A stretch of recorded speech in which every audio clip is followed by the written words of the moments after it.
Bismillahirrahmanirrahim. Assalamualaikum warahmatullahi wabarakatuh. Innal hamdalillah nahmaduhu wa nasta'inuhu wa nastaghfiruh wa na'udzubillahi min syururi anfusina wa min sayyiati a'malina may yahdihillahu fala mudhillalah wa may yudlil fala hadiyalah. Asyhadu an la ilaha illallah wahdahu la syarikalah wa asyhadu anna Muhammadan abduhu wa rasuluh. Allahumma sholli wa sallim wa barik ala sayyidina Muhammadin wa ala alihi wa sahbihi ajmain. Amma ba'd. Alhamdulillah pada sore hari ini ya, pada maghrib senang sekali bisa berada di tempat yang mulia ini bersama dengan jamaah yang insya Allah dirahmati Allah SWT. Amin ya rabbal alamin. Perkenalkan, nama saya Dondi Tan. Mungkin ada beberapa bapak-bapak di sini yang mungkin sudah kenal saya ya. Saya dulu pernah ke sini, alhamdulillah. Nama saya Dondi Tan. Tan itu marga saya. Ya. Saya keturunan Tionghoa dan saya nggak bisa milih untuk jadi orang Tionghoa. Nama saya Tan, marga saya Tan. Jadi kalau di dalam bahasa Tionghoa tuh Tan itu apa, marga itu Se. Ya, jadi saya Dondi Setan. Setan ya, bukan syaiton ya.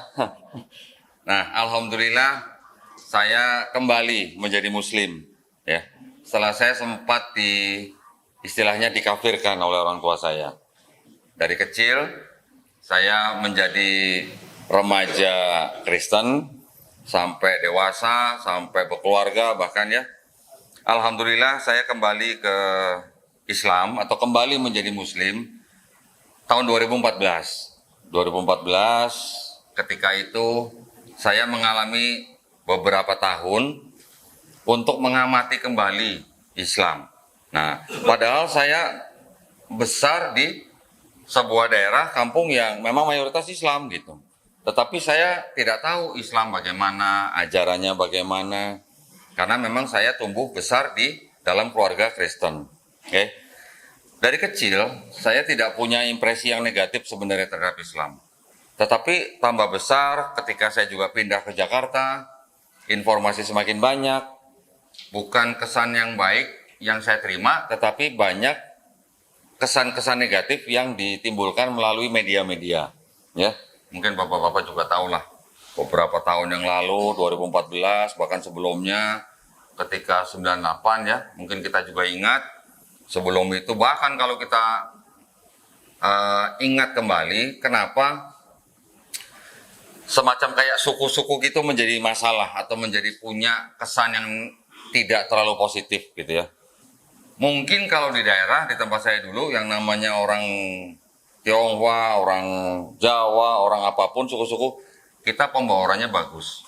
Tetapi di kota-kota besar tidak sama persis gitulah ya dengan kota-kota kecil. Saya dari kecil tidak punya impresi negatif terhadap Islam. Saya hanya berpikir begini ya, karena saya orang Kristen, tumbuh dan besar di gereja.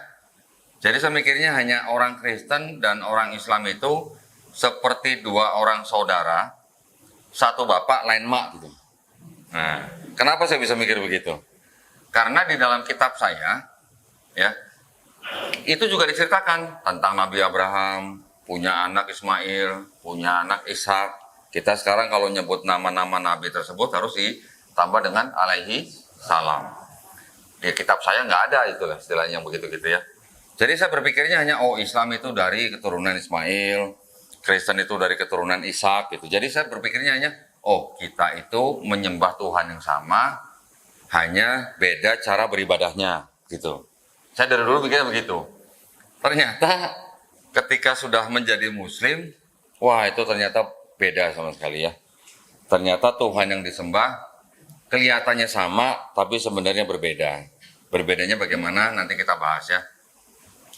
Nah, kalau yang mantan kafir pasti manggut-manggut tuh, kayak itu tuh. Ya, ada mantan kafir di sini manggut-manggut, kids. Karena dia paham dengan omongan saya. Ya, betul kan? Pada waktu dulu dia pasti tahu apa yang saya maksud gitu. Nah, alhamdulillah ketika saya sudah masuk Islam, saya belajar tentang Islam. Ya, walaupun waktu itu saya butuh waktu agak lama, karena waktu itu yang saya amati bukan Islamnya, tapi Muslimnya, ya, pelakunya. Nah, ya mungkin bukan bapak-bapak di sini ya. Ada saudara-saudara muslim kita di luar sana yang mungkin ada permasalahan atau ada ketidakcocokan dengan penguasa sehingga menjadi semacam kayak di framing gitu. Itu ada seperti itu. Yang saya lihat itu kelompok-kelompok seperti itu. Gitu. Jadi yang saya perhatikan bukan Islamnya. Itu adalah sebuah pengamatan yang salah sebenarnya, ya. Karena kalau orang mau mengetahui ajaran yang sebenarnya, ya harus belajar sesuai dengan ajarannya, bukan memperhatikan orangnya. Nah, tetapi kita juga gini, maksudnya dalam keseharian kita, ya, kita juga tetap harus memperlihatkan akhlak yang diajarkan oleh ajaran kita, betul ya? Karena apa? Kita tidak pernah tahu bahwa kita sebagai umat Islam itu juga pernah atau sedang diamati oleh orang-orang yang bukan Islam, betul ya? Jangan sampai kita menjadi contoh yang jelek gitu di mata mereka. Karena kalau kita contoh yang jelek buat mereka, bisa jadi itu menjadi penghalang mereka untuk menjemput hidayah. Setuju ya sama saya? Setuju ya? Jadi kita setiap saat sebagai muslim harus bisa menunjukkan akhlak Islam, supaya ketika ada orang di luar Islam melihat kita sebagai muslim, mereka melihat kita sedang menjalankan ajaran Islam. Nah, itu yang saya harapkan ya. Jangan contoh pengalaman saya. Pengalaman saya dulu salah. Karena saya dulu mengamati muslim yang mungkin sedang bermasalah, jadi kelihatannya kurang baik, kesannya kurang baik, sehingga tertahan untuk saya, menahan saya untuk menjemput hidayah. Cukup lama, kurang lebih 7 tahun. Ya. Tetapi ketika setelah saya sudah mengenal Islam, akhirnya saya menerima ajaran Islam, dan sampai akhirnya saya masuk Islam, alhamdulillah, ternyata apa yang dulu saya bayangkan, apa yang dulu saya mungkin pernah pikirkan, ternyata tidak semua sama gitu ya. Jadi Islam sempurna, tapi Muslim belum tentu sempurna, ya. Maka itu yang harus kita ikutin adalah ajarannya, Islamnya, bukan Muslimnya. Baik, nah sekarang di hadapan jamaah yang insya Allah dirahmati Allah ini, saya akan membawakan beberapa topik, ya, yang tujuan kami adalah untuk membentengi akidah umat Islam, ya. Tetapi dengan membicarakan ajaran dan kitab saudara-saudara kita yang beragama lain nih, yang di luar Islam. Ngapain gitu kita bahas-bahas kitab orang lain ya? Sering kita dengar begitu kan ya? Buat apa kita pelajarin kitab orang lain? Jangan semua bapak-bapak atau ibu-ibu di sini belajar kitab orang lain, jangan semua. Ini cukup fardu kifayah. Jika ada yang sudah mempelajari ya sudah cukup. Tidak perlu semua umat Islam mempelajari. Kita tetap harus memprioritaskan Quran dan Sunnah ya. Jika ada pelajaran seperti ini, buat bapak-bapak dan ibu, ini cukup sebagai menjadi pengetahuan saja, tidak perlu diperdalam, ya. Asal kita tahu, kenapa? Karena kita tidak pernah tahu, kita juga tidak pernah menyangka, kapan kita nanti bisa bertemu dengan tamu-tamu yang kita tidak sangka-sangka. Siapa yang saya maksud? Ada nanti orang-orang di luar Islam, khususnya yang beragama Kristen, ya, yang mencoba mengajak Bapak Ibu untuk masuk ke dalam agama mereka. Pernah dengar, Pak, Ibu? Oh, ada yang bilang sering. Di sini ada ya, Bu ya? Di sini ada nggak, Bu? Dari sini, Bu? Ada juga?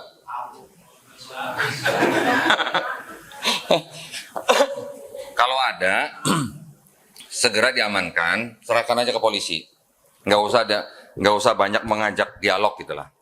Kalau ada, segera amankan, serahkan kepada yang berwajib. Karena tindakan seperti itu melanggar daripada aturan pemerintah. Ya, aturan pemerintah sudah dibuat, yaitu keputusan bersama Menteri Dalam Negeri dan Menteri Agama nomor 1 tahun 79, bahwa kegiatan mensiarkan agama kepada orang yang sudah beragama itu dilarang. Baik dalam bentuk door to door, ya, nanti ada pemberian pamflet, pemberian buku, atau pemberian macam-macam, bisa berupa bantuan juga, itu dilarang. Jadi kalau ada Bapak Ibu menerima tamu yang ingin mengajak Bapak Ibu untuk masuk agama mereka, langsung nggak usah banyak cerita gitu, serahkan aja kepada yang berwajib. Nanti berwajib tahu hukumnya apa gitu, ya. Karena kalau kita ladenin, nanti belum tentu juga kita bisa mengcounter daripada rayuan-rayuan mereka. Karena mereka sudah sangat menguasai doktrin-doktrin mereka. Nah, supaya saya tidak dianggap asumsi, di sini ada nih mantan kafir juga nih yang tadi saya tunjuk nih. Betul nggak ada program kristenisasi? Betul, ya. Ada yang mengkonfirmasi saya. Jadi saya tidak asumsi ya. Dan proyek itu atau program itu memang sudah dicanangkan sudah lama sekali. Terakhir yang saya tahu itu ada sebuah konsili di negara Italia tahun 1965 yang mencanangkan untuk melakukan program kristenisasi ke seluruh dunia. Ya, dan mereka mempunyai program yang disebut dengan kontekstualisasi C1 sampai C6. Apaan tuh? Baru dengar gitu ya. Kok pakai nama-nama kontekstualisasi gitu kan? Kontekstualisasi C1 sampai C6 itu begini. Itu adalah program untuk mengkristenkan orang dengan cara C1 sampai C6. C1 itu apa? Membangun gereja di sebuah daerah, tetapi pelayanannya masih menggunakan bahasa asal. Ya. C2 mengganti bahasa asal dengan bahasa lokal.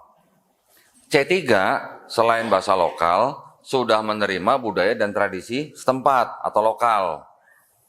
C4 selain dengan bahasa lokal, budaya dan tradisi lokal juga sudah mulai menerima budaya dan tradisi Islam. C5 sudah berpenampilan seperti bapak-bapak di sini nih. Sudah pakai baju koko, ya, sudah pakai kopiah, mungkin sudah ada yang berjenggot. Tempat ibadahnya juga nama-namanya Islami gitu. Ya. Sudah seperti itu, tapi mereka masih beridentitas sebagai orang Kristen. Yang C6, Bapak Ibu sudah nggak bisa bedakan. Dia orang Kristen apa bukan, atau orang Islam atau bukan. Mungkin dulu Bapak Ibu yang pernah ingat ada tokoh yang namanya Abdul Ghafur, pernah dengar?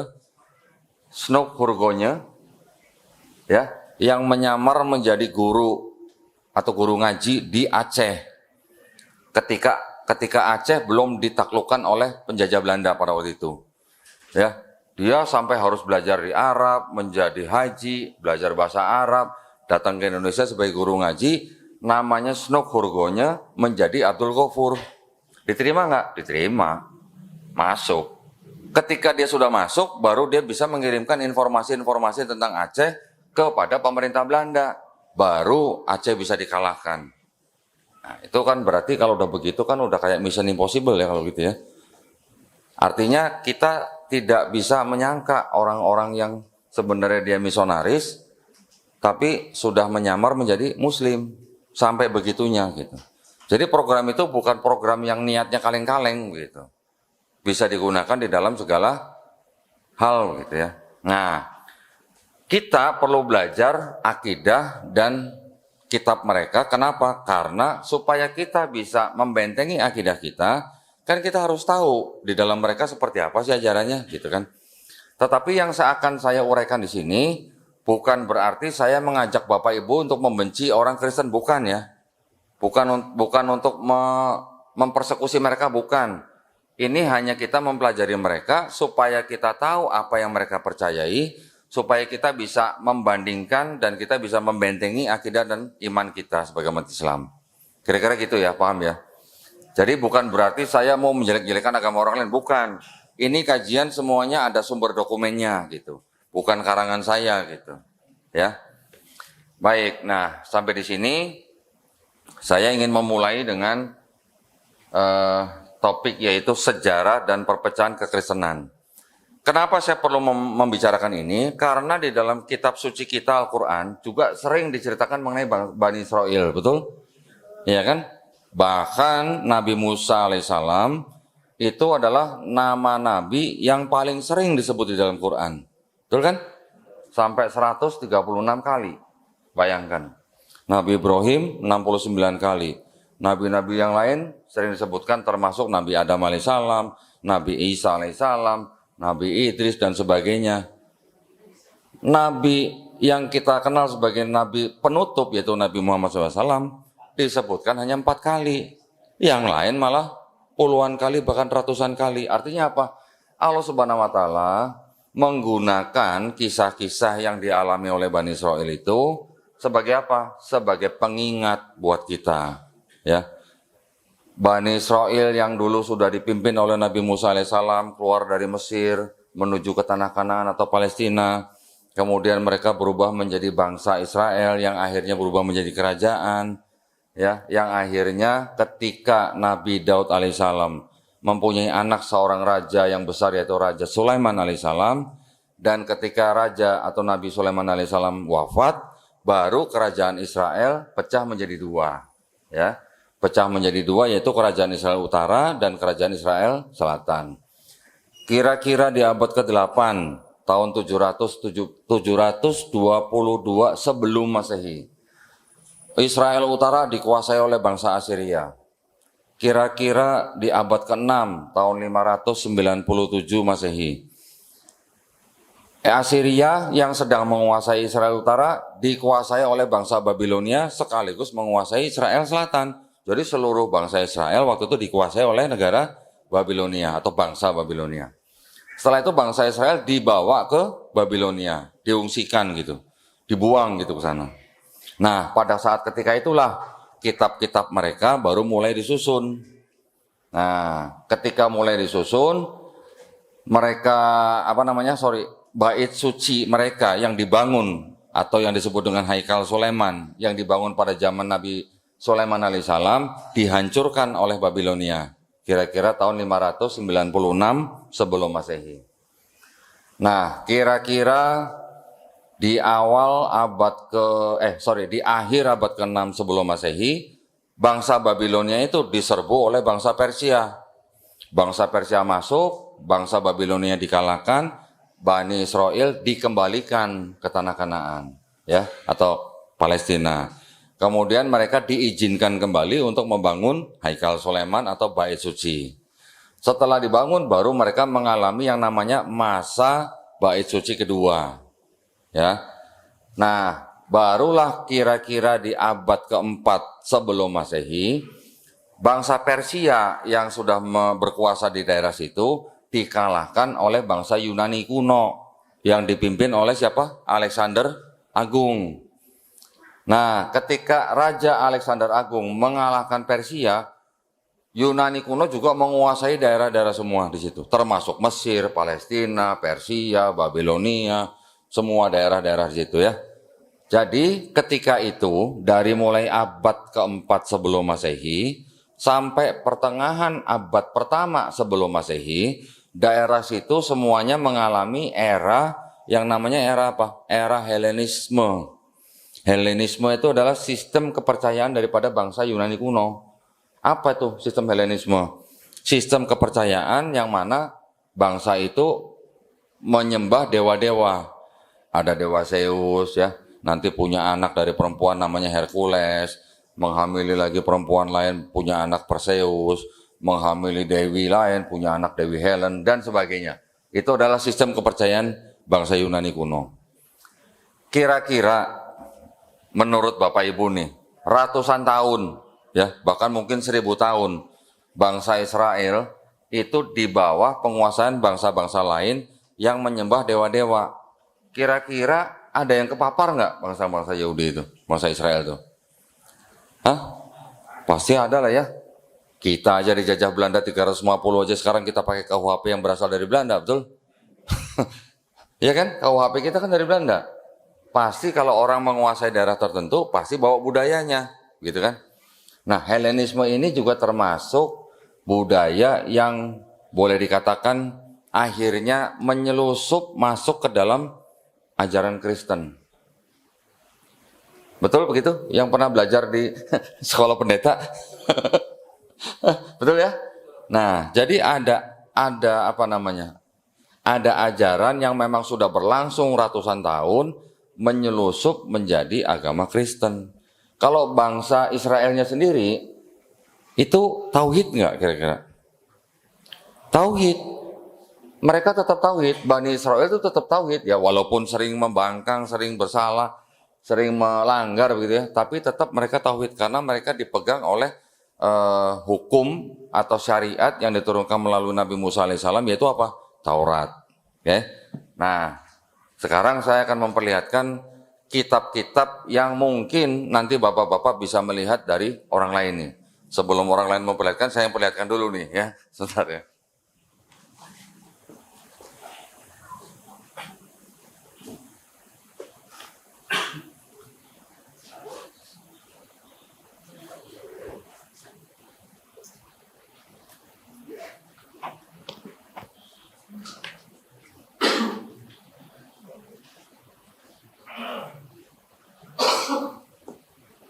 Nah, ketika Bani Israel sedang berada di dalam pembuangan Babilonia, mereka sudah mulai menyusun kitab-kitab mereka.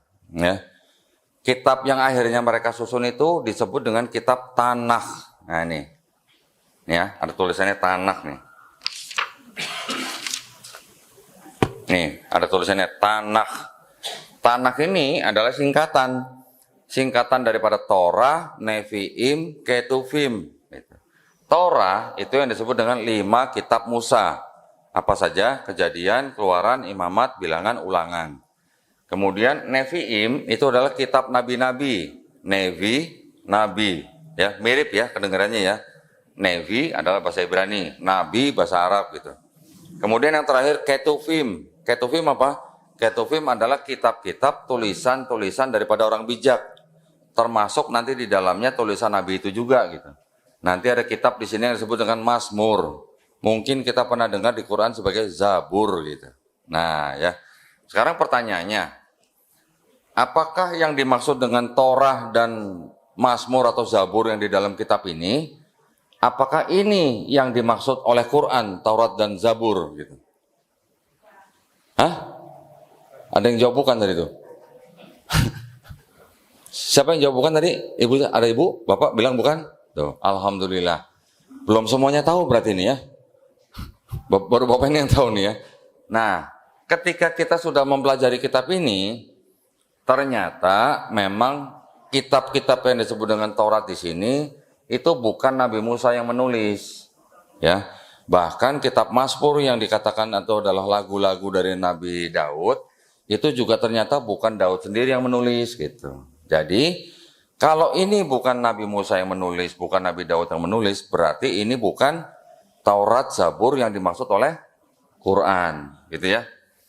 Nanti ada lagi yang ini. Nah, kalau ini tadi kitabnya orang Yahudi, ini adalah kitabnya orang Kristen. Di dalam kitab ini ada yang disebut dengan 4 Injil. Orang Kristen bilangnya Injil. Di Quran kita juga sering mendengar kata Injil, betul kan? Apakah yang disebut dengan 4 Injil di dalam kitabnya orang Kristen ini adalah yang diterima oleh Nabi Isa alaihissalam? Hah? Bukan? Alhamdulillah. Wah, berarti udah pernah pintar berarti di sini ya. Alhamdulillah. Jadi, kalau kita mempelajari lagi asal usul daripada keempat kitab yang di sini disebut Injil, ini kan tulisan Injil nih. Ya. Ini bukan yang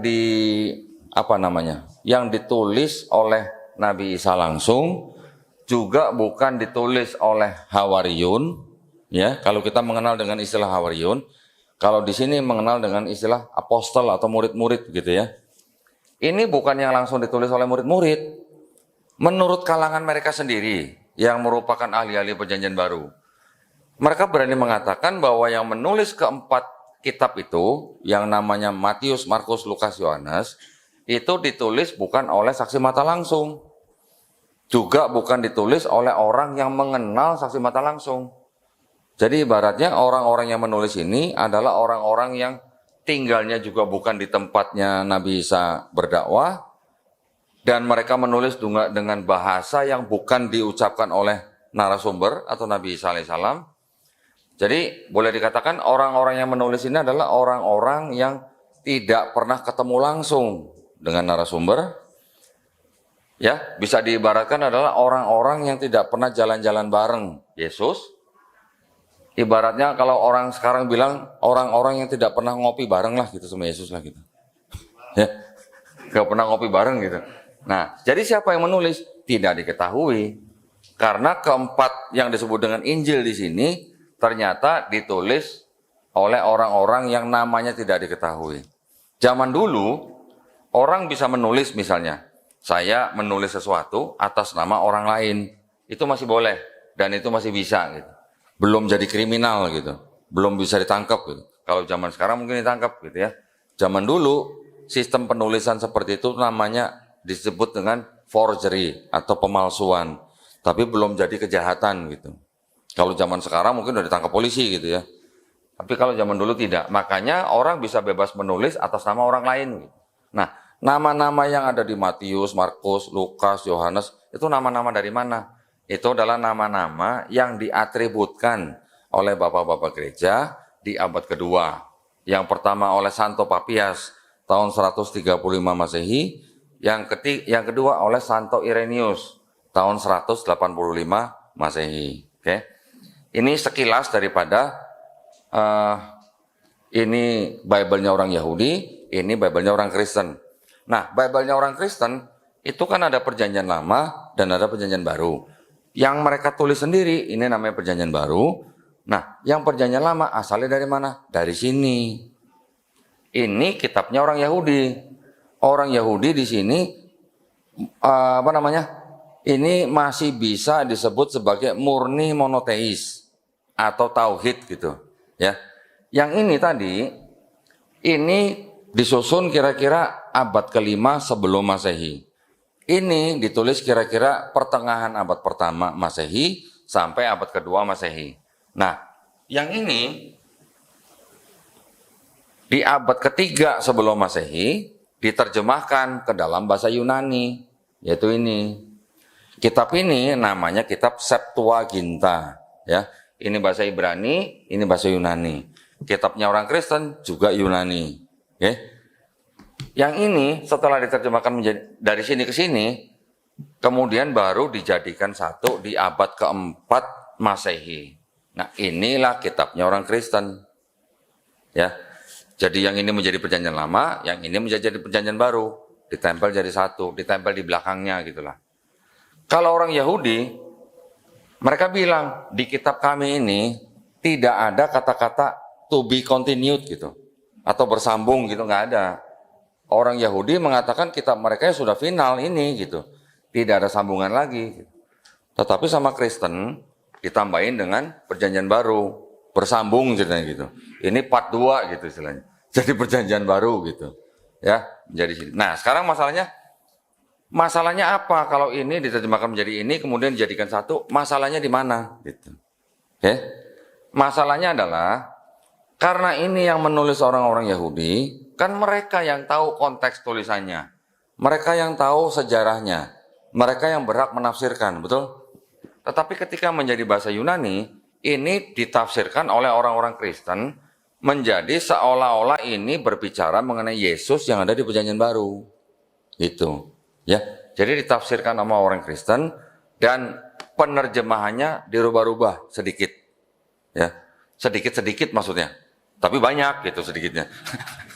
Mungkin yang di sini satu kata, tapi jadi banyak gitu. Sehingga seolah-olah kitab ini berbicara mengenai Yesus di sini. Makanya ditempelkan di sini. Kalau ini tidak ditempelkan, ini akan pincang gitu. Tidak akan terlihat nubuat Yesus di dalam sini gitu. Tidak ada penggenapan gitu katanya mereka. Nah, karena itulah ini ditempel di sini. Oke. Nah, orang Yahudi kalau dikasih kitab ini suruh baca, mau nggak kira-kira? Nggak mau. Orang Yahudi kalau dikasih ini dibuang tempat sampah Pak ini Pak. Mereka nggak akan mau baca ini gitu. Karena apa? Perspektifnya sudah berubah. Ya. Di sini ada konsep ketuhanan, ada konsep keselamatan, ada konsep Mesias. Ya. Tetapi ketika berubah menjadi ini, konsep ketuhanannya setelah digabung dengan ini, konsep ketuhanannya berubah, konsep keselamatannya berubah, konsep Mesiasnya juga berubah. Nah, jadi ada 3 hal ya. Udah azan. Sebentar lagi. Oh belum? 4 menit. Oke, sebentar ya. Saya selesaikan dulu nih. Jadi ketika berbicara mengenai konsep ketuhanan, konsep keselamatan, konsep Mesias, ketika sudah menjadi Bible-nya orang Kristen, ini sudah berubah. Konsep ketuhanannya, konsep keselamatannya dan konsep Mesiasnya. Ya, yang berubah bagaimana dan bagaimana proses perubahannya? Gimana kalau kita lanjutin nanti setelah Isya? Baik, Bismillahirrahmanirrahim. Kita lanjutkan ya. Ini setelah badai Isya, berarti ini kita udah santai nih. Mau sampai jam berapa nih kira-kira nih? Hah? Jam 2 malam ini atau besok siang maksudnya? Sahur. Baik, nah tadi saya sempat menyebutkan bahwa ada perubahan konsep ketuhanan dari kitabnya orang Yahudi ke dalam kitabnya orang Kristen, ya kan? Kita semua mungkin sudah pernah mendengar gitulah bahwa di dalam kekristenan yang utama itu mereka menganut akidah atau teologi Trinitas, ya pernah dengar ya? Nah, apakah ada ajaran Trinitas di kitabnya orang Yahudi? Nah, berarti kan itu yang harus kita cek ya. Ternyata tidak ada di dalam kitabnya orang Yahudi. Tetapi ketika diterjemahkan menjadi bahasa Yunani, menjadi seolah-olah jadi seperti ada gitu. Nah ya, contoh misalnya. Kalau di dalam Trinitas kan kita sering mendengar ada Bapa, ada Putra, ada Roh Kudus. Jadi Roh Kudus ini ya sama aja dengan rohnya Bapa gitulah ya. Kurang lebih seperti itu. Ketika di sini menceritakan ada Tuhan itu berbentuk roh enggak? Enggak. Contoh yang paling gampang di Kejadian 1 ayat 2 disebutkan bahwa kalau di kitabnya Kristen disebutkan roh Allah melayang-layang, kalau yang di kitabnya Yahudi kehadiran ilahi. Sama nggak kehadiran ilahi dengan roh Allah? Beda ya. Nah itu adalah contoh perbedaan dari mulai yang kitabnya Yahudi menjadi kitabnya orang Kristen sudah ada perbedaan. Ya. Tipis-tipis gitu kelihatannya perbedaannya. Tetapi nanti ketika kita mulai masuk ke dalam konsep ketuhanannya, di dalam kitabnya orang Yahudi dikatakan apa? Di Bilangan 23 ayat 19, Tuhan bukanlah manusia. Tuhan bukanlah anak manusia. Tuhan tidak berubah. Langit dari segala langit itu tidak akan bisa memuat Tuhan gitu. Ibaratnya begitu. Itu kata-kata yang ada di dalam kitabnya orang Yahudi ya. Sekarang kita sering mendengar lam yalid walam yulad. Allah tidak diperanakan, tidak memperanakan. Nah, mirip gak? Mirip kan ya? Tuhan bukan manusia, Tuhan bukan anak manusia. Lam yalid walam yulad. Nah, jadi ada persamaan gitulah. Ada yang masih berkesesuaian dengan Quran. Ya kan? Nanti ada lagi syahadatnya orang Israel bunyinya begini. Shema Israel, Adonai Elohenu, Adonai Ehad. Waduh, apa tuh? Dengarlah hai bangsa Israel, Tuhan Allah kita, Tuhan itu Esa. Mirip gak dengan Kul huwallahu ahad? Mirip ya. Jadi ketauhidannya mirip antara kitabnya Yahudi dengan Islam. Nanti ada lagi yang bilang begini, bahwa Tuhan itu tidak akan berubah. Ya, namanya Tuhan yang Maha Kuasa tidak mungkin berubah menjadi makhluk gitu. Tetapi ketika masuk ke dalam kitabnya orang Kristen, yang ini tiba-tiba dikatakan firman itu menjelma menjadi manusia. Yang tadinya bukan manusia, bukan anak manusia, tiba-tiba bisa menjelma jadi manusia. Nah dari mana itu ajaran yang bisa menjadi manusia? Ya, kita yang itu yang harus kita tahu gitu. Ternyata seperti tadi saya katakan bahwa ada yang namanya pengaruh paganisme dan pengaruh Helenisme yang masuk ke dalam agama Kristen, ya, terutama yang di Perjanjian Baru.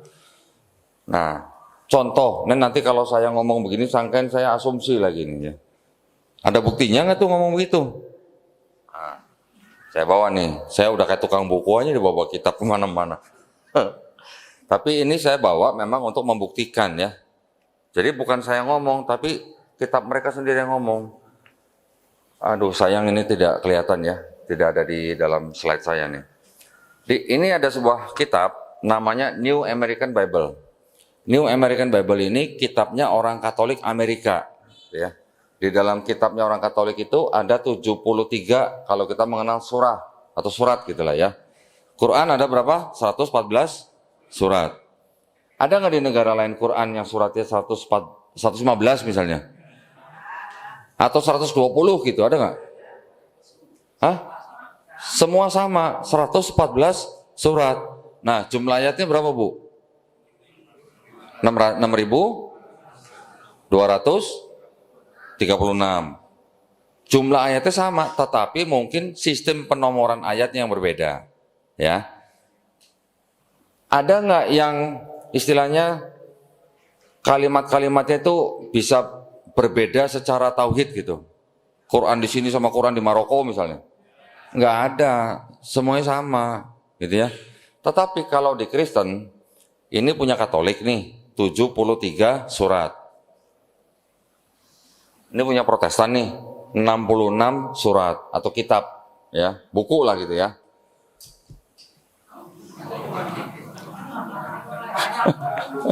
Ini Ortodoks nih, 78 surat atau kitab. Ambil lagi nggak, Bu? Ambil.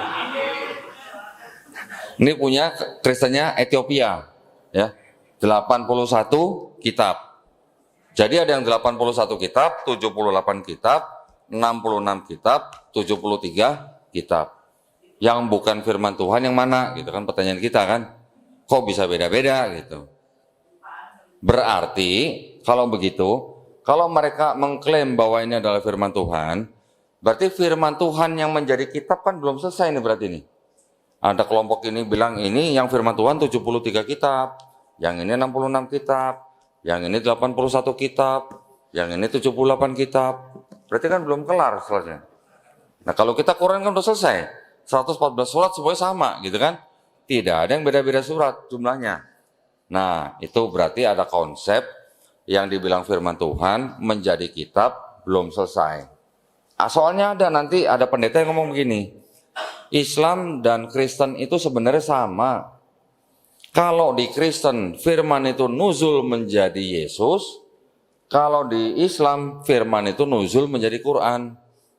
Gimana kalau dengar begini kira-kira? Ada yang dengar begini jadi takjub atau ada yang dengar begini jadi geli gitu. Iya kan? Ada yang bilang begitu, Kristen dan Islam itu sebenarnya sama. Firman Allah itu yang di Kristen nuzul menjadi Yesus, firman Allah yang di Islam nuzul menjadi Quran. Gimana menanggapinya? Jadi ada yang mau cari remis gitu ceritanya. Ya. Kita gampang jawabnya. Kalau di Kristen mereka mengatakan firman Allah itu menjadi Yesus, mereka menyembah Yesus sebagai firman. Kalau di Islam firman itu nuzul menjadi Quran, kita hanya nyembah Quran, yang kita sembah adalah yang berfirman gitu. Betul kan?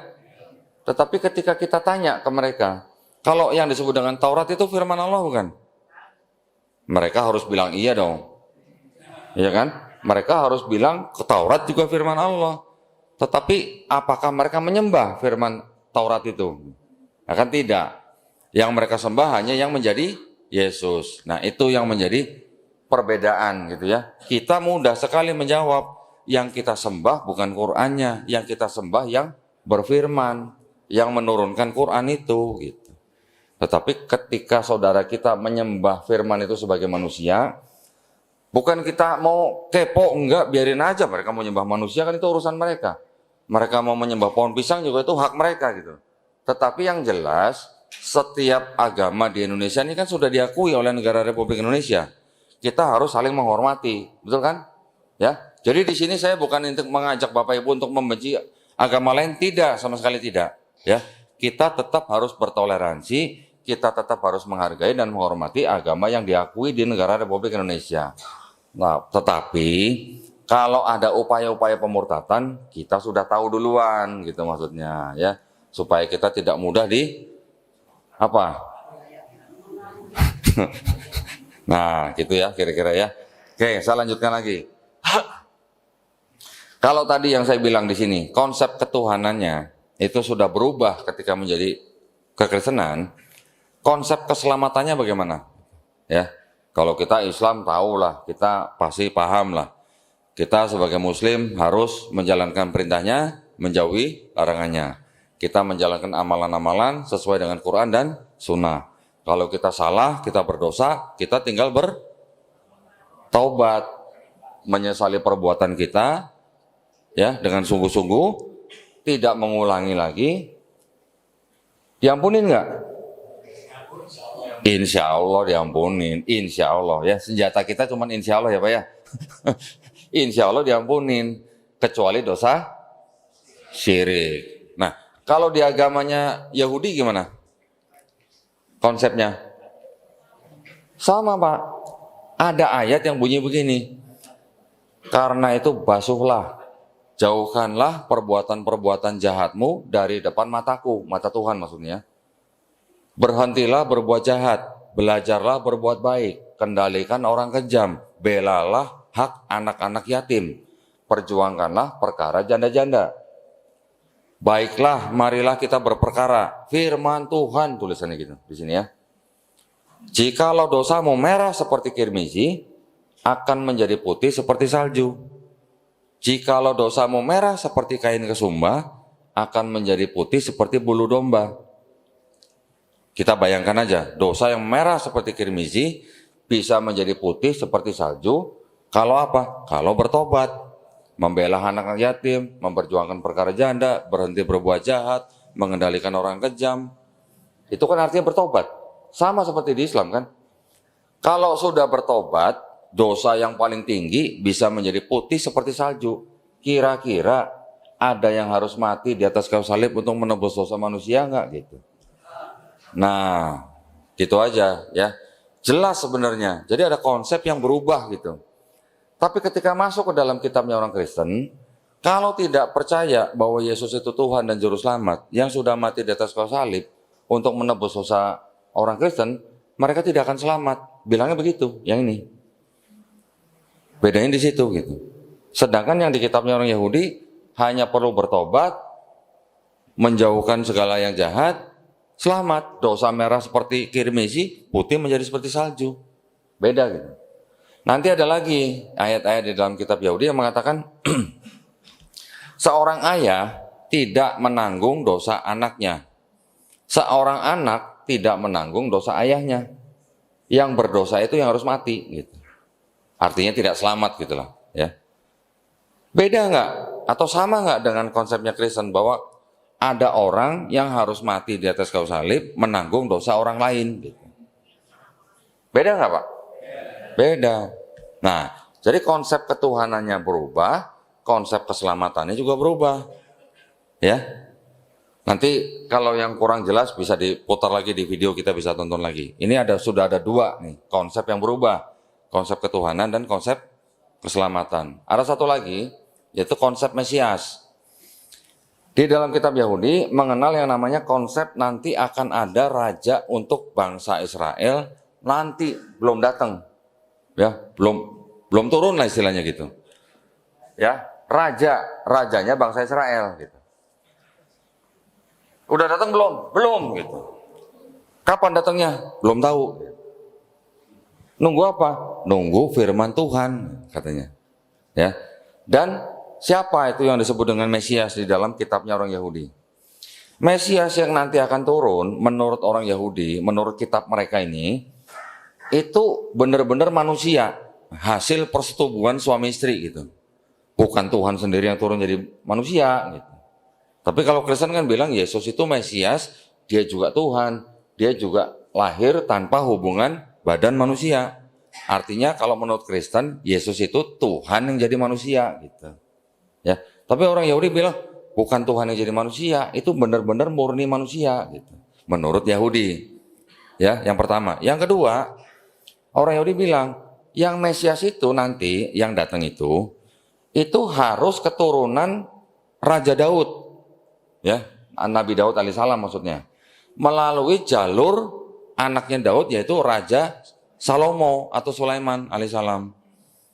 Ya, harus dua nama ini harus terpenuhi gitu. Bahkan nama ayahnya Nabi Daud pun disebut yaitu Isai. Jadi harus melalui keturunan Isai, nanti leluhurnya ada namanya Rut sampai ke Isai, turun ke Nabi Daud alaihissalam, turun ke Nabi Sulaiman alaihissalam, baru nantilah itu keturunannya menjadi Mesias. Ini standarnya orang Yahudi. Nah, kalau di Kristen, Yesus disebut sebagai anak Daud. Tetapi Yesus kan bukan anak kandungnya Yusuf kalau di sini ya. Yusuf itu kan ayah tirinya, karena diceritakan bahwa Yesus itu lahir oleh siapa? Roh Kudus. Walaupun kita Islam juga mengimani bahwa Nabi Isa alaihissalam juga dikandung oleh perawan suci Siti Maryam, ya, yang memang prosesnya juga melalui malaikat Jibril alaihissalam, tetapi kan tidak memenuhi syarat di sini. Syarat di sini Mesias itu harus keturunan Daud melalui jalur Salomo. Sedangkan di sini Yesus bukan anak kandung Yusuf. Nah, yang menjadi keturunan Nabi Daud itu bukan Marianya tapi Yusufnya gitu. Nah, karena anak adopsi tidak diterima di Yahudi. Nah, mohon maaf, anak adopsi nggak masuk hitungan gitu. Ya.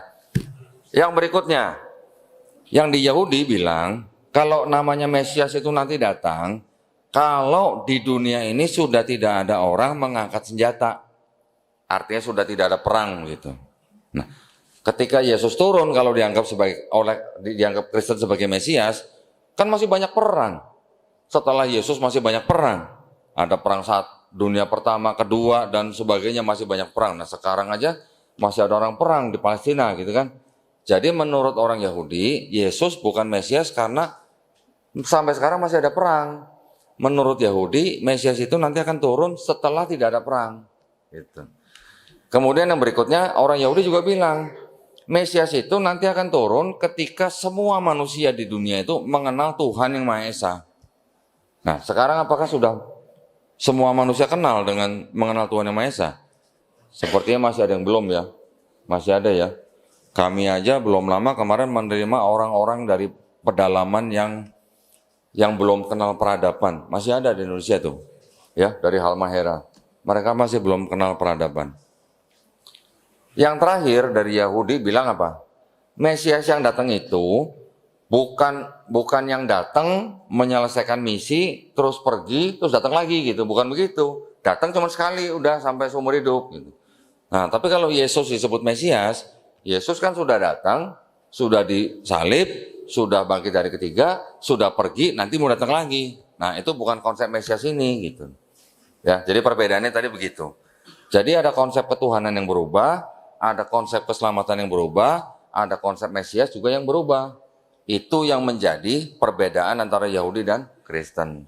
Persamaannya tadi kita sudah tahu bahwa di dalam Yahudi ini juga masih tauhid, Islam kita juga murni monoteis, kita juga murni tauhid. Makanya pemuka-pemuka agama Yahudi ketika ditanya, Tuhannya orang Yahudi sama Tuhannya orang Kristen sama Tuhannya orang Islam itu sama nggak gitu? Mereka berani bilang Tuhannya orang Islam itu sama dengan Tuhannya orang Yahudi. Siapa? Yaitu Tuhannya Nabi Ibrahim, Tuhannya Nabi Ismail, Tuhannya Nabi Ishak, Tuhannya Nabi Yakub alaihissalam. Mereka berani ngomong begitu. Tetapi ketika ditanya, kalau Tuhannya Kristen gimana? Mereka bilang apa? Kristen itu Abodazara. Apa tuh Abodazara? Penyembah asing gitu. Jadi seperti orang sudah menikah tapi selingkuh gitu. Itu gambaran mereka ya, bukan saya ngomong nih. Ada rabi yang ngomong begitu. Jadi dianggapnya Kristen itu seperti orang sudah menikah tapi selingkuh. Selingkuhnya di mana? Karena mereka juga menganggap menyembah Tuhannya Abraham, Ismail, Ishak dan Yakub, tetapi mereka juga menyembah Yesus sebagai Tuhan. Bedanya di situ, gitu ya. Jadi kalau Yahudi menyembah Tuhannya Nabi Ibrahim, Nabi Ismail, Nabi Ishak, Nabi Yakub alaihissalam, Islam juga begitu. Tetapi ketika di Kristen, mereka seperti sudah menikah, sudah menyembah Tuhannya Nabi Abraham dan keturunannya, tetapi mereka juga menyembah Yesus sebagai Tuhan. Itu yang dianggap sebagai penyembah asing gitu. Karena Yahudi tidak mengenal yang namanya Tuhan bisa jadi manusia, apalagi sampai menyembah manusianya tidak mungkin gitu. Ya, perbedaannya lagi nanti Yahudi tidak menganggap atau mengakui Nabi Isa alaihissalam sebagai Mesias atau sebagai Al-Masih, dan juga Yahudi tidak menerima kenabian daripada Nabi Muhammad SAW. Karena apa? Karena dianggapnya Nabi Muhammad SAW tidak berasal dari bangsa mereka. gitu ya. Islam menerima Nabi Isa sebagai Mesias, sebagai Al-Masih. Kita juga menganggap Nabi Isa Al-Masih sebagai Nabi. Kita juga menyebutnya juga sebagai Isa alaihissalam. Ya, kita malah mengakui nabi-nabi dari mulai Nabi Isa alaihissalam sampai kepada Nabi Adam alaihissalam. Itu perbedaannya. Islam kita akuin semua nih sampai Nabi nih, sampai Nabi Adam alaihissalam. Tapi kalau Yahudi enggak, Yahudi cuma sampai Abraham aja atau Ibrahim alaihissalam. Ya, itu perbedaannya. Kita mengakui bahwa di dalam hadis kita mendengar bahwa Allah Subhanahu wa taala sudah menurunkan 124 nabi. 300, ada yang bilang 313, ada yang bilang 315 rasul. Walaupun Yahudi mengakui bahwa ada 1 juta nabi, tetapi tidak sampai ke Nabi Adam alaihissalam. Bedanya di situ. Ya. Sampai di sini baru nanti akan saya jelaskan di sini nih. Wah, kelamaan pendahuluannya berarti kalau gitu ya. Ini saya akan jelaskan secara cepat aja. Ya. Di sini tadi saya sudah ceritakan kan, ada yang kitab dari Tanakh menjadi Septuaginta menjadi itu Codex Sinaiticus, itu adalah dokumennya Kristen. Itu adalah dokumen yang tertua yang masih bisa disimpan oleh manusia saat ini. Ya. Ditulis kira-kira di abad ke-4 Masehi yang Codex Sinaiticus itu. Ya, tadi saya sudah jelaskan yang Tanakh itu di abad ke-5 sebelum Masehi, diterjemahkan menjadi Septuaginta di abad ke-3 sebelum Masehi, diterjemahkan dalam 2 tahap. Yang pertama oleh 72 rabi-rabi Yahudi, yang kedua oleh orang-orang Yahudi tapi yang berada di Alexandria, Mesir.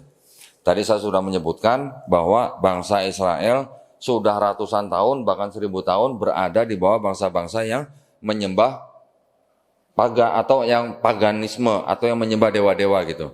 Jadi ada kemungkinan besar di dalam Septuaginta itu sudah masuk paham-paham paganisme ya dan Helenisme. Kemudian ini adalah daftar nama-nama kitab yang ada di dalam kitabnya mereka ya. Ada yang bahasa Ibrani, ada yang bahasa Yunani. Tadi saya sudah tunjukkan fisiknya ada, saya sudah pegang bahwa perbedaan antara kitabnya Yahudi dan kitabnya Kristen. Kemudian di dalam Kristen ada perbedaan-perbedaan tadi ya. Jumlah-jumlah kitabnya juga berbeda. Ini ada skema proses daripada penyusunan kitab mereka. Ya. Yang di ini saya nggak bisa perbesar nih. Ini nanti ada kajian khususnya ya. Di sini ini ada proses penyusunan kitabnya orang Kristen yang akhirnya bergabung atau ditempel dengan kitabnya orang Yahudi. Oke, nanti kalau yang mau tahu istilahnya detailnya, penjelasannya bagaimana, buka channel Daunitan. Nah, ini adalah kitab-kitab yang ada di dalam Perjanjian Baru, yang ini nih, ya. Ditambah lagi dengan 4 yang disebut 4 gospel, ditambah lagi dengan surat-surat rasul. Mereka bilangnya rasul ya. Kita nyebutnya rasul. Sama nggak? Rasulnya di Kristen sama rasul di dalam Islam. Beda ya, jangan disamain. Rasul di Kristen itu maksudnya adalah dianggap pengikut Yesus. Beda sama kita. Kalau kita rasul adalah nabi yang menerima risalah. Ini adalah nama-nama surat yang ditulis oleh tokoh yang dianggap sebagai Kristen yang pertama kali. Yaitu siapa? Paulus. Ya, pernah dengar ya?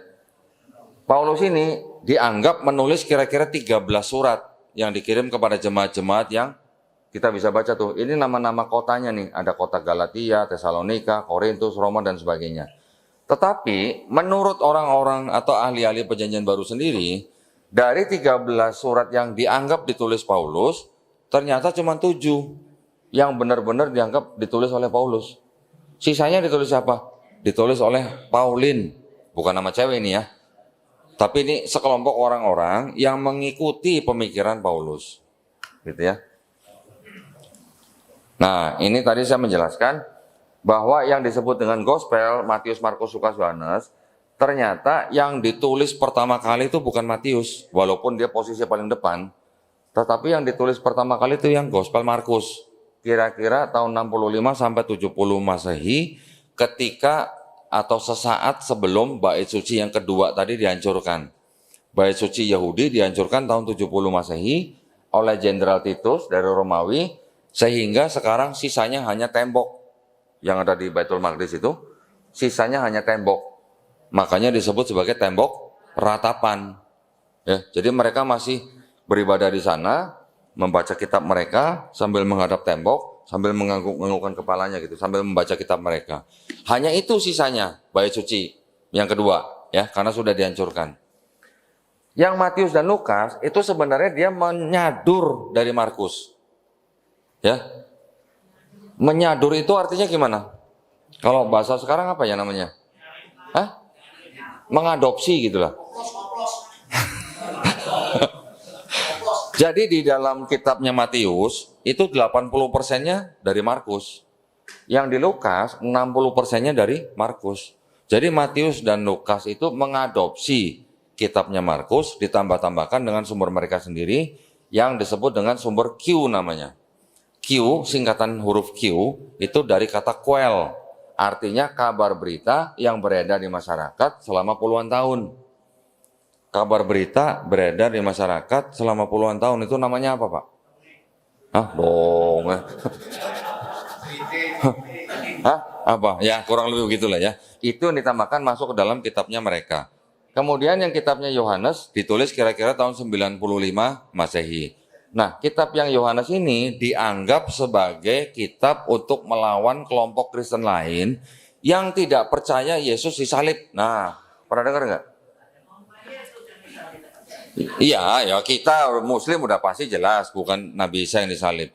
Tetapi pada saat itu, pada abad-abad awal, abad pertama dan kedua, ternyata tidak semua Kristen percaya bahwa yang disalib itu Yesus, gitu. Ya, tidak semua Kristen, gitu.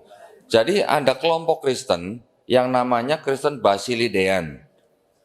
Basilidean ini tumbuh suburnya malah di Mesir. Tumbuh suburnya kira-kira di akhir abad pertama sampai abad kedua. Mereka menganggap penyaliban Yesus hanya ilusi katanya. Yang disalib bukan Yesus, yang disalib adalah Simon orang Kirene. Kirene ya, bukan Cinere ya. Nah, mereka tidak percaya bahwa Yesus yang disalib. Dokumennya masih ada, saya nggak bawa. Itu ada masuk ke dalam gospel yang disebut dengan gospel kelompok Gnostik gitu. Itu dokumennya masih ada. Dokumennya ditemukan di Mesir, di desa Nag Hammadi, ditemukan kira-kira tahun 1945. Mereka tidak percaya Yesus yang disalib. Nah, oke, jadi seperti tadi saya katakan, penulis-penulis gospel itu yang masuk ke dalam Bible kan cuma 4. Sebenarnya ada banyak gospel-gospel itu. Nggak cuma 4 itu aja sebenarnya. 4 ini yang dipilih oleh bapak-bapak gereja masuk ke dalam Bible dari sekian puluh gospel lainnya. Nah, ya. Seperti tadi saya katakan, penulis-penulis gospel itu menurut ahli-ahli perjanjian baru sendiri itu bukan saksi mata langsung. Dan juga bukan orang yang mengenal saksi mata langsung. Nama-nama gospel itu Matius, Markus, Lukas, Yohanes adalah atribut dari bapak-bapak gereja di abad kedua. Nah, ini adalah ayat-ayat yang tadi saya katakan. Ayat-ayat yang di sini yang dianggap atau diklaim oleh Kristen sebagai nubuat untuk Yesus di sini gitu. Ini sekian banyak nih ayat-ayat ini. Ya, ayat-ayat ini diklaim oleh Kristen, tuh Yesus sudah dinubuatkan di dalam perjanjian lama katanya. Tapi kalau kata orang Yahudi, benar nggak nih buat Yesus? Bukan. Kita lihat beberapa ya. Ini ada beberapa yang begini nih. Contoh misalnya, di Yesaya 7:14 misalnya. Orang Kristen bilang, tuh lihat Yesus sudah dinubuatkan di Yesaya 7:14 karena Yesus lahir dari perawan Maria. Itu makanya Yesaya 7:14 menubuatkan Yesus gitu katanya. Menurut orang Yahudi, bukan, itu buat anak keduanya Yesaya, Nabi Yesaya sendiri gitu. Ini lagi ngomongin anak sendiri, diklaim-klaim buat anak orang gitu istilahnya. Diklaim buat anak orang yang lahirnya 700 tahun kemudian gitu. Ya, menurut Yahudi. Nanti ada lagi Yesaya 9 ayat 6. Dikatakan ini juga nubuat untuk Yesus, karena Yesus disebut penasihat ajaib, Raja damai, Allah yang perkasa, Bapa yang kekal. Kata Yahudi, bukan, orang itu buat Raja Hizkia. Gitu. Ada konteksnya. Gitu. Konteksnya dan sejarahnya itu menunjuk kepada Raja Hizkia. Raja Hizkia adalah salah satu raja dari bangsa Israel. Nanti ada lagi Yesaya 53, tuh Yesus sudah dinubuatkan di Yesaya 53 karena Yesus itu disebut sebagai hamba yang menderita. Gitu kan. Ternyata orang Yahudi bilang bukan, itu menubuatkan untuk bangsa Israel sendiri. Yang apa? Yang menderita. Kenapa? Karena dipersekusi oleh bangsa-bangsa lain. Karena bangsa Yahudi kan semenjak mereka bait sucinya dihancurkan, mereka sudah terpencar kemana-mana, ke seluruh dunia. Ya, ke Indonesia ada nggak? Ada di Indonesia, sebagian ya. Yang datang ke sini siapa? Itu yang dari Belanda.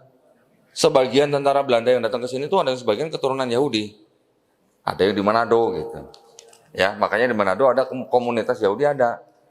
Bahkan ada sampai ke Cina. Di Cina ada orang-orang sipit seperti saya, tapi Yahudi. Namanya Yahudi Kaifeng namanya.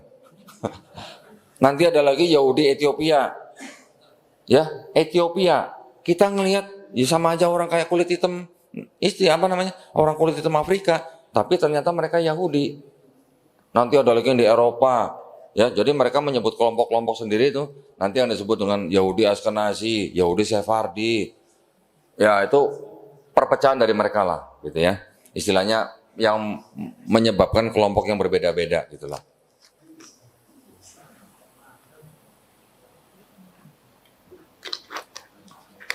Selanjutnya ada nanti yang di ayat sebut dengan Mazmur 22.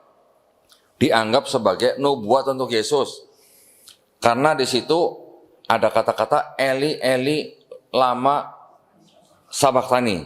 Ya, kalau yang di perjanjian barunya tulisannya adalah Eli Eli lama sabachthani di Matius. Kalau di Markus tulisannya Eloi Eloi lama sabachthani. Bedanya apa? Kalau di Matius bahasa Ibrani, yang di Markus bahasa Aramaik. Tetapi apakah benar yang di Mazmur 22 itu tulisannya Eli Eli lama sabachthani? Ternyata bukan, ternyata Eli Eli lama azaftani. Sama-sama bahasa Ibrani, tetapi dialeknya berbeda, gitulah. Ya, bahasa kan pasti ada dialek-dialek, gitu. Itu dianggap sebagai penggenapan daripada nubuat untuk Yesus. Kata orang Yahudi gimana? Gimana cerita itu buat Yesus? Orang itu Daud yang sedang galau gitu. Daud sedang dikhianati oleh orang-orang dekatnya. Bahkan anaknya sendiri mengkhianati. Anaknya sendiri malah menyerang Daud. Penasehatnya sendiri yang paling dekat malah juga menyerang Daud. Jadi ada konteks yang sedang ngomongin apa, tapi diklaim untuk orang lain gitu. Banyak sekali ya. Nanti ada lagi Mikha 5 ayat 2. Dikatakan, lihat, Yesus lahir di Bethlehem. Kan di sini memang diceritakan Yesus lahir di Bethlehem. Ada ayat di Mikha 5:2 tulisannya apa? Hai engkau Bethlehem Efrata yang terkecil dari kaum Yehuda. Dianggap bahwa nih lihat nih, ini adalah nubuat untuk Yesus karena Yesus lahir di Bethlehem. Ternyata orang Yahudi bilang, itu lagi ngomongin Mesias yang akan datang yang berasal dari Rut. Nah, Rut itu adalah bukan bangsa Israel tapi masuk ke dalam bangsa Israel karena dia menjadi menantu salah seorang orang Israel, yaitu dari suku Yehuda. Ya. Ada lagi Yeremia 31. Nah, di kitab Yahudi disebutkan ada perjanjian baru untuk bangsa Israel. Tetapi sama Kristen diklaim, nah inilah perjanjian baru yang dimaksud di Yeremia 31. Kenapa?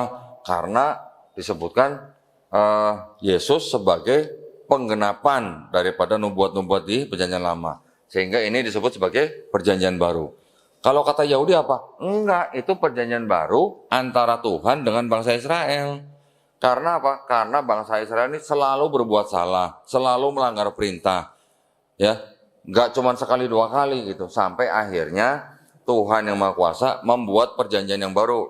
Deal, udah ya, selesai ya sampai sini ya. Kita bikin perjanjian baru gitu. Antara Tuhan dan bangsa Israel diaku-aku oleh Kristen sebagai perjanjian baru yang ini, yang menceritakan Yesus gitu. Oke.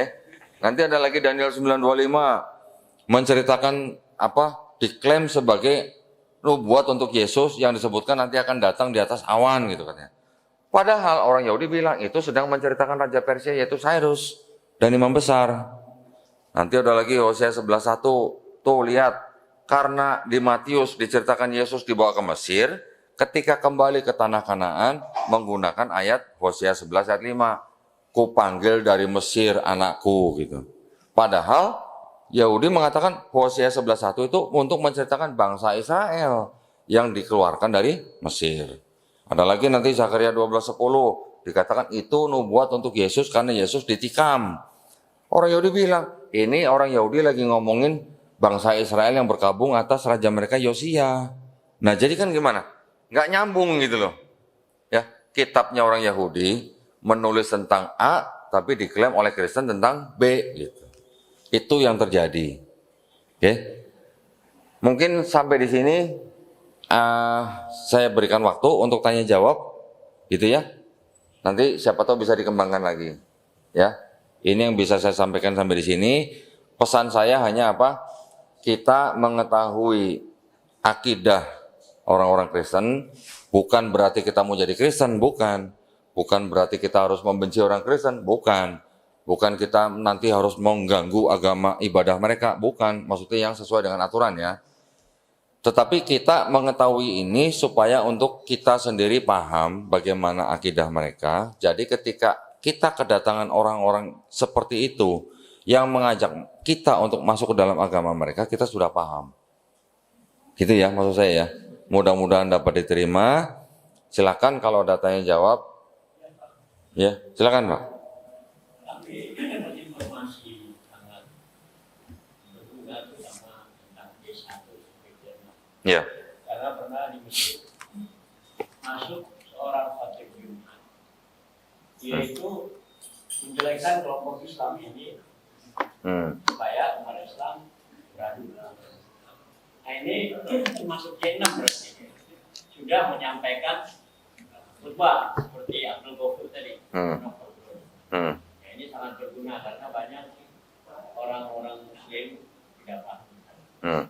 Yang kedua, tadi cerita Injil kan 4. Matius, Lukas, Yohanes. Ya, yang Barnabas itu di mana? Oke. Udah Pak, 2 aja? Ya. Oke.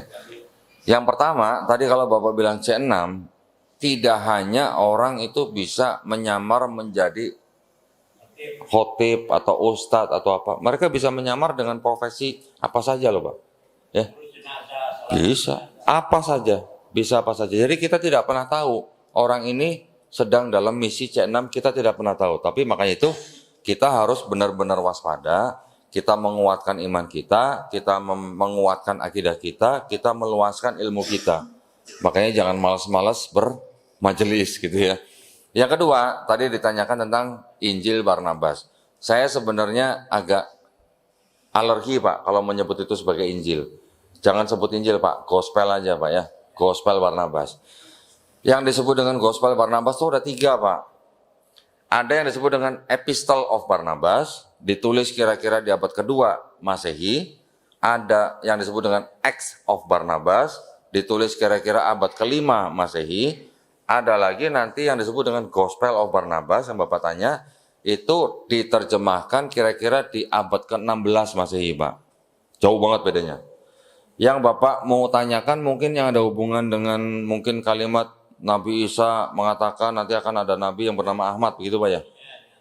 Oke. Cerita Nabi Yusuf juga dari awal sampai akhir sama dengan di Quran. Ya, oke. Gini Pak, jadi kalau menurut ahli-ahli sejarah yang meneliti tentang Gospel of Barnabas itu, ditengarai dengan kuat bahwa yang disebut dengan Gospel of Barnabas yang seperti Bapak ketahui itu ditulis oleh Muslim Pak. Ya, bukan ditulis oleh kalangan Kristen. Dan juga kalangan Kristen menolak itu yang disebut dengan Gospel of Barnabas. Menolak. Nah sekarang kalau mereka menolak, lah buat apa kita bahas-bahas gitu loh Pak. Ya, pertama itu. Yang kedua, di dalam Gospel of Barnabas yang kita maksud ini, ada sesuatu yang berbeda dengan akidah kita Pak. Ya, atau pemahaman kita. Menurut Bapak, yang di Quran disebut dengan Al-Masih itu Nabi Isa atau Nabi Muhammad SAW Pak? Nabi Isa. Ya kan? Nabi Muhammad SAW disebut Al-Masih nggak di Quran? Hah? Tidak kan? Di Gospel of Barnabas yang Bapak tanyain itu disebutkan bahwa yang Al-Masih itu adalah Nabi Muhammad SAW Pak, bukan Nabi Isa. Maka itu saya nggak pernah bahas, ya, karena itu sudah berbeda dengan keyakinan kita gitu. Lagi orang Kristen juga menolak itu. Lah ngapain kita bahas gitu Pak? Ya. Mudah-mudahan menjawab pertanyaan. Silakan yang lain.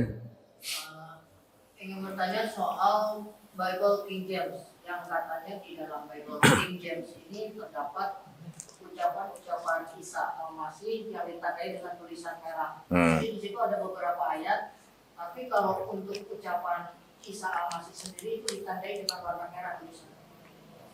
Baik, yang disebut dengan King James Bible itu diterjemahkan kira-kira di abad ke-17 tahun 1611 Masehi oleh Raja James di Inggris, ya, menerjemahkan dari Bible yang disebut dengan Textus Receptus untuk perjanjian barunya, Septuaginta untuk perjanjian lamanya. Bukan dari penerjemah itu yang menandai dengan huruf merah, bukan, tetapi itu ditandai ketika sudah zaman-zaman sudah abad-abad ke-19-20 ya.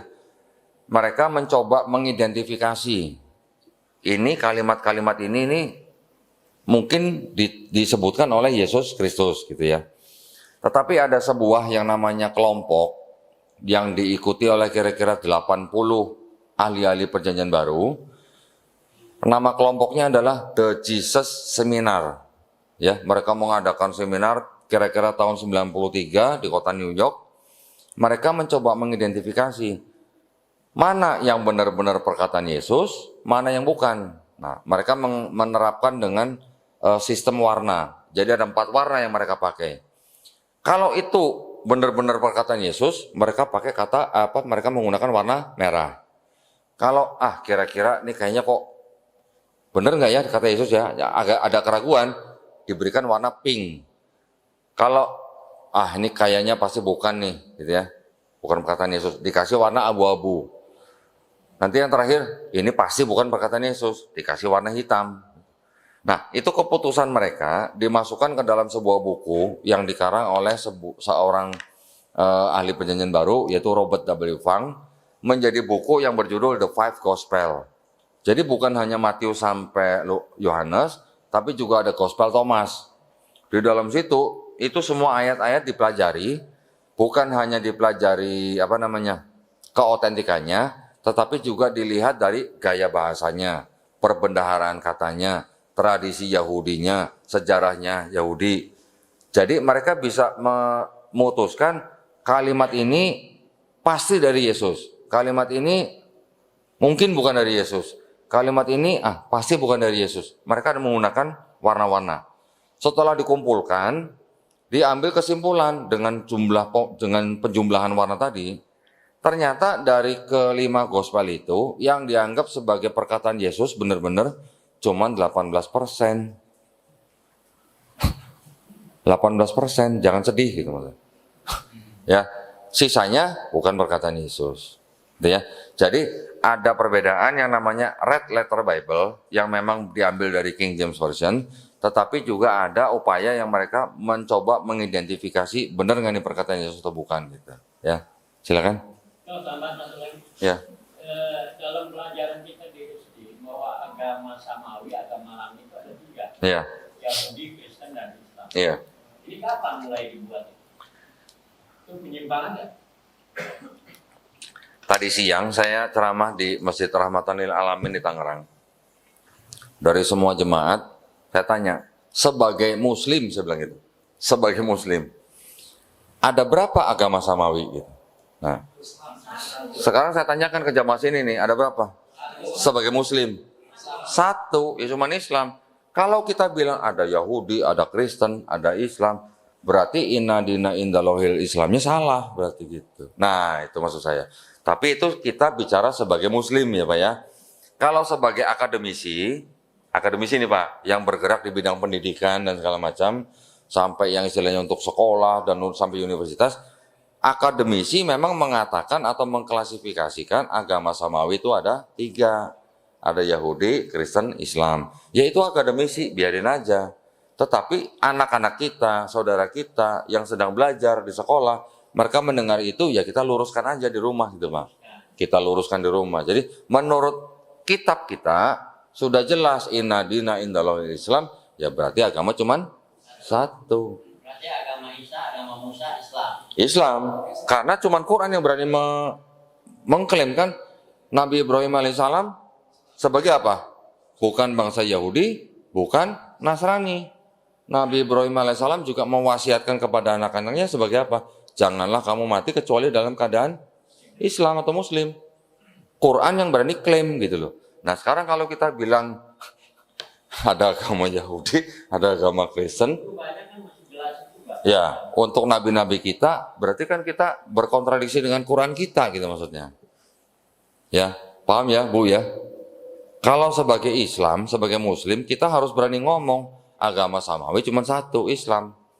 Masalah itu dibicarakan di bidang akademis, di bidang pendidikan, akademisi, agama samawi ada 3, ya monggo aja. Itu akademisi kok. Segera diluruskan. Kita berarti kan harus berdialog dengan akademisinya nih. Tetapi kalau akademisi kan mereka memandangnya bukan dari sisi akidah, Pak. Nah kalau kita kan dari sisi akidah, kita dari sisi Quran gitu. Nah itu yang memang gimana ya, belum nyambung gitu Pak. Ya.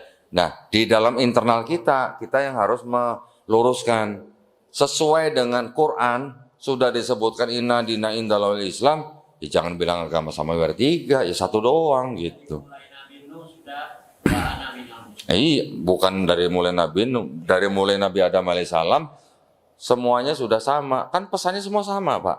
Dari Nabi Adam alaihissalam sampai Nabi Isa alaihissalam, pesannya semua sama. La ilaha illallah. Berarti kan cuma satu, Pak, agamanya sebenarnya. Ya, ini memang klaim Islam. Karena di Quran juga memang disebutkan gitu loh. Semua nabi-nabi muslim gitu. Kita berani klaim begini karena Quran. Quran berani klaim begini karena Quran berani menantang. Yang berani menantang kitab apa sih? Cuman Quran ya kayaknya ya. Saya belum pernah membaca di sini buatlah kitab semacam ini atau satu surat semacam ini gitu. Belum ada Pak, saya belum pernah baca. Ya. Kemudian Quran, di dalam Quran kan juga sudah ditegaskan. Kami yang menurunkan Quran, kami juga yang menjaganya. Ya. Kalau ini ada nggak yang hafal? Apalagi ini nih. Oh. Apalagi ini nih. Ada nggak yang hafal kira-kira? Nanti ada yang bilang, oh karena Quran tipis makanya gampang dihafal. Bukan karena tipis. Tapi karena memang itu murni firman Allah, makanya mudah dihafal. Coba kalau yang belum pernah baca langsung suruh hafalin. Gimana? Nah kalau yang ini, walaupun pakai bahasa Indonesia, kita berbicara bahasa Indonesia, suruh hafalin ini, kira-kira bisa nggak Pak? Saya juga belum pernah menemui pendeta yang hafal Bible satu halaman aja. Nggak usah satu kitab lah, satu halaman aja. Belum ada. Jadi, ketika semua kitab ya, entah itu yang punya Ortodok, Ethiopia, Katolik, Protestan, semua yang ada di seluruh dunia, ya kitabnya nih, ataupun juga soft copy-nya yang ada di handphone, komputer dan semua dimusnahkan, kira-kira bakal ada lagi nggak Pak? Kalau Quran, semua mushaf dimusnahkan, yang mushaf, yang di komputer, yang di HP, semua dimusnahkan. Kira-kira bakal ada lagi nggak Bu? Nggak lama Bu ya, mungkin cuma 2 hari ya. Hah? Hafiz Quran, murotal, ada yang nulis, 2 hari juga jadi gitu. Ibaratnya gitu Pak. Itu yang disebut dengan, yang diartikan dengan dijaga gitu. Atau dilestarikan. Ya silakan yang lain. Silakan. Tentang J6 dari Pak, itu pertama ciri-cirinya J6 apa dan apa pengaruh besarnya terhadap kita? Kan sudah saya bilang tadi, kita nggak mengenali ciri-cirinya, nggak mengenali, susah. Kita bisa mengetahui nanti ketika dia sudah menyalahi akidah Islam. Ketika sudah menyalahi itu, baru kita, oh ini jangan-jangan bukan Islam. Gitu. Itu susah, karena dia sudah totalitas pada situ. Sudah apa ya? Sudah kafah gitu menjadi menyamarnya dengan kafah gitu. Makanya kita harus hati-hati, sangat berhati-hati. Ya. Ya. Ya, ketika dia ada penyimpangan dalam hal akidah atau dalam hal syariat, baru kita hati-hati. Baru kita bisa mengenal gitu. Silakan. Yang lain silakan, Dad. Tadi dibahas antara kitab yang bisa berkristen itu ada penyimpangan. perubahan, ya, ya, ya. Tapi memang di Al-Quran sudah disebutkan Memang. kalau dulu tentang yang ini. Arti dua-duanya itu musuhnya Islam. Betul. Juga. Betul. Ya mereka kan memang tidak ridho kalau kita belum mengikuti mereka, Pak, ya. Maka itu tadi saya bilang, apakah Taurat, Zabur, Injil yang disebut di dalam Quran itu kitab ini dan kitab ini? Bukan. Maka itu saya berpesan kepada saudara Islam, jangan mudah percaya kalau di sini ada tulisan Alkitab atau ada tulisan Injil. Mereka akan bilang inilah Injil yang diterima oleh Nabi Isa alaihissalam gitu, atau Nabi Isa al-Masih gitu. Itu maksud saya, Pak. Karena di sini tulisannya Injil, Pak nih. Injil, Pak. Nah ini di sini kata Injil ini di dalamnya juga nama yang dipakai nama Isa al-Masih, Pak. Bukan Yesus Kristus. Kitab ini yang dibagikan ke orang-orang Muslim. Itu, Pak, maksudnya. Ini yang dibagikan ke orang-orang Islam. Tuh lihat di sini sama Isa al-Masih gitu. Nanti baru mengajak dengan sesuai cerita di sini. Ini yang harus menjadi kewaspadaan kita. Ada satu lagi yang sering dibagikan itu kitabnya warna hijau, Pak. Tulisannya juga Injil gitu. Nah kita kalau nggak tahu, nggak ada sharing begini, kan Bapak nggak tahu ini sebut Injil. Oh, orang mungkin kalau yang berpengetahuan seperti Bapak tahu, oh ini pasti bukan Injil Nabi Isa nih. Tapi kalau ibu-ibu atau teman-teman kita yang di daerah pedalaman gitu, yang tahunya cuman ngajinya mungkin setahun sekali gitu, Pak. Dikasih ini gimana? Udah gitu dimingin-mingin ada duit, Pak. Ada butuh bantuan apa? Oh, makanan ya kita bantu. Butuh apa? Pekerjaan kita kasih. Air bersih kita bikinin sumur. Sekolah gratis kita bikin. Itu begitu, Pak, modusnya. Dan saya tahu gitu karena saya dulu ada di sana. Ya, Pak. Keseringan yang kita dengar itu kristenisasi ya. Iya, iya. Tapi apakah ada Yahudiisasi? Tidak ada. Jadi agama Yahudi itu bukan agama misi, Pak. Bukan agama misi. Kenapa? Karena mereka merasa mereka adalah bangsa pilihan. Bahkan kalau ada orang di luar Yahudi yang mau masuk agama Yahudi, boleh nggak? Sebenarnya kalau mereka bilang ngapain gitu. Tapi kalau ada yang maksa, tertarik mau masuk agama Yahudi, boleh nggak, Pak? Boleh aja. Tetapi tetap dianggap sebagai bukan bagian inti gitu, Pak. Boleh mau jadi pelaku Yudaisme silahkan. Teman saya ada yang begitu. Bukan orang Yahudi, orang Indonesia. Jadi dia mau disebut sebagai Jewish wannabe gitu lah. Mau disebut seperti orang Yahudi. Berperilaku seperti Yahudi, menjadi pelaku Yudaisme, berpakaian seperti orang Yahudi, berdandan seperti orang Yahudi. Tetapi Yahudi tidak menyarankan orang untuk masuk agama mereka. Gitu. Beda dengan Kristen, Pak. Islam juga agama misi sebenarnya kan. Kita juga mengajak orang masuk agama kita. Bedanya la ikraha fiddin. Sampaikanlah walaupun hanya satu ayat. Tapi kalau di sini, Pak, pergilah, jadikanlah semua bangsa muridku, baptislah mereka dalam nama Bapa dan Putra dan Roh Kudus. Walaupun itu ayat sisipan, Pak itu. Itu adalah ayat sisipan yang dirubah oleh gereja Katolik di abad kedua. Yang ngomong siapa? Yang ngomong kalangan mereka sendiri, bukan saya. Itu ada dokumennya. Ya, Pak ya. Jadi makanya kita harus waspada benar. Mereka nggak main-main, Pak, bikin ginian, Pak. Disebarin ke orang-orang Islam. Isa al-Masih itu.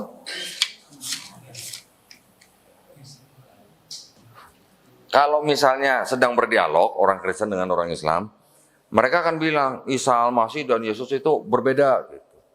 Tetapi ketika mereka datang ke kampung-kampung, Yesus sama Isa itu sama tuh. Nah, caranya begitu, Pak. Itu yang disebut dengan cerdik seperti ular, tulus seperti merpati. Gitu. Di kitab itu ada tulisannya. Silakan yang lain. Ada lagi? Tadi dosa merah seperti apa, Pak? Kirmizi. Apa itu? Kirmizi itu kayak apa ya? Iya, kayak buah gitu sana. Merah. Hmm. Buah apa itu? Kain kesumba juga merah warnanya.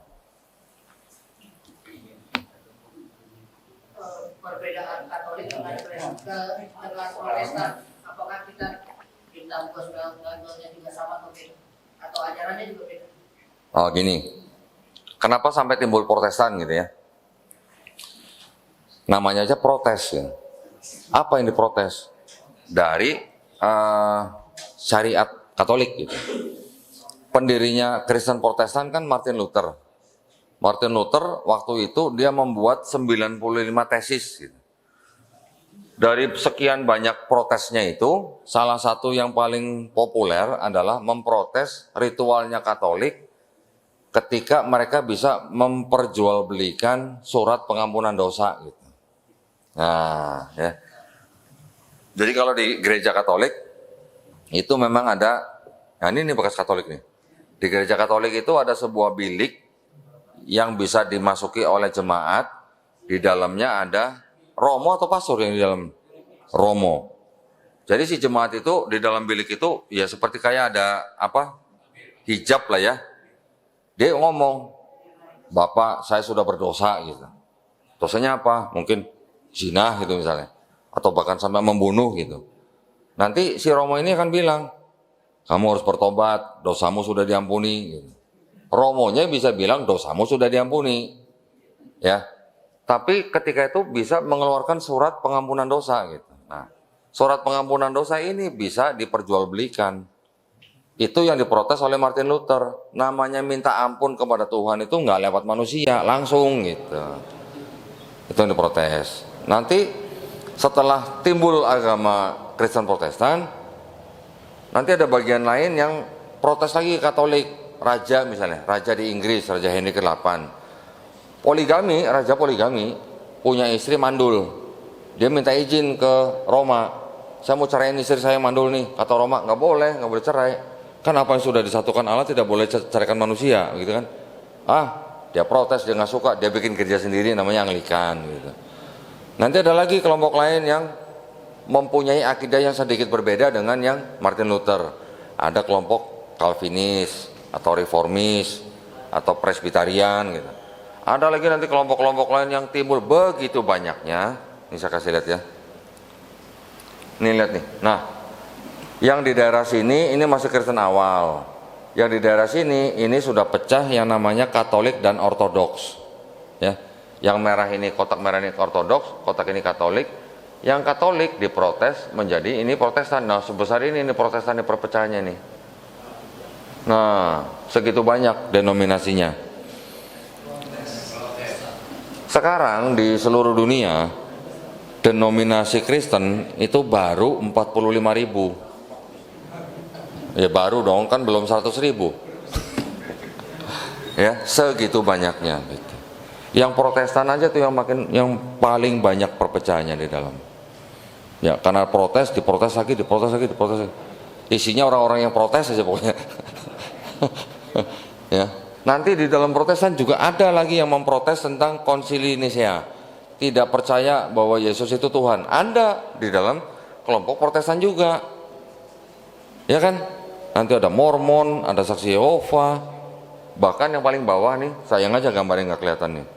Ada gereja yang mengklaim harus bisa memberkati pernikahan sesama jenis. Ngomong-ngomong, tadi nanya King James yang di Inggris itu sebenarnya dia adalah seorang bisex. Dia menikahi perempuan, tapi dia juga melakukan praktek gay, ya. Oleh teman-teman gaynya ini, dia nggak disebut King James, tapi Queen James gitu. Ya. Baru kira-kira di tahun 2012 mereka menerbitkan Bible namanya Queen James Bible. Queen James Bible itu ditujukan kepada kelompok gay. Mereka mengubah-ubah beberapa ayat untuk menghilangkan misinterpretasi terhadap homofobik. Nah, sampai ke situ lah. Ya, saya ada Bible-nya tuh. Gambarnya salib besar tapi ada pelanginya gitu. Oke, silakan. Ada lagi? Ada 40 tahun orang Yahudi tinggal bersama tentara Jerman. Dia mimpin sholat, dia ngurus jenazah. Setelah dia bergabung dengan tentara Mesir, ketahuan bahwa dia adalah Yahudi. Hmm, Nah, hmm, hmm. itu pernah dengar? Belum pernah kayak. Belum. Belum pernah. Belum pernah. Tapi Sebatas itu bukan C1 sampai C6, Pak, bukan. intelijen aja ya? Intelijen aja. Bukan misi ya? Bukan. Yang lain ada? Cukup ya mungkin? Cukup? Boleh ya saya tutup ya? Baik. Alhamdulillah pada malam hari ini kita sudah mendengarkan kajian tentang kristologi. Kami berharap kajian-kajian seperti ini yang tadi saya bicarakan ini semuanya ini baru kulit nih. Ya, kajian-kajian yang tadi saya tentang nubuat, misalnya atau tentang Bible, misalnya tentang perpecahan itu semua ada kajian yang bisa lebih dalam lagi. Nah, saya kan bergabung dengan sebuah yayasan pembina mualaf at-tauhid, ya. Kami memang sedang berusaha mensosialisasikan kajian-kajian kristologi ini kepada teman-teman muslim, baik itu di masjid maupun di pesantren maupun di tempat-tempat pendidikan, gitu. Supaya apa?